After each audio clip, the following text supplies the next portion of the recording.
fabrication qui sera obligatoire dans l'Union européenne à partir du mois de novembre. En cas d'oubli, le mégot devrait s'éteindre tout seul, ou presque. Explication Fanny Stenler, Frédéric Bonne.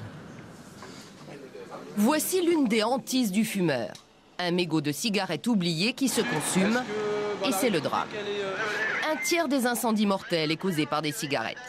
Alors, pour limiter ce risque, les cigarettes anti-incendie font leur apparition sur le marché. Dans quelques mois, il n'y aura bientôt plus qu'elles entre les mains des fumeurs. Les anciennes devraient disparaître totalement d'ici 2012.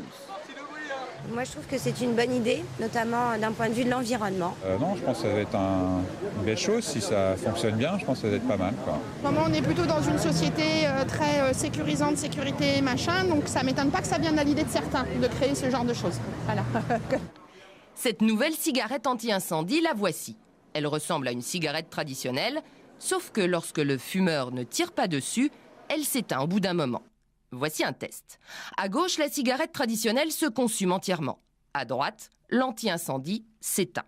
Car à l'intérieur du papier, des anneaux avec des micro-perforations agissent comme une barrière. Ils empêchent l'oxygène de rentrer et stoppent la combustion.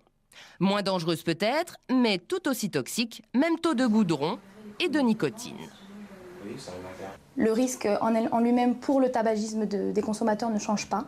C'est-à-dire qu'un fumeur va avoir les mêmes risques en fumant ses cigarettes anti-incendie.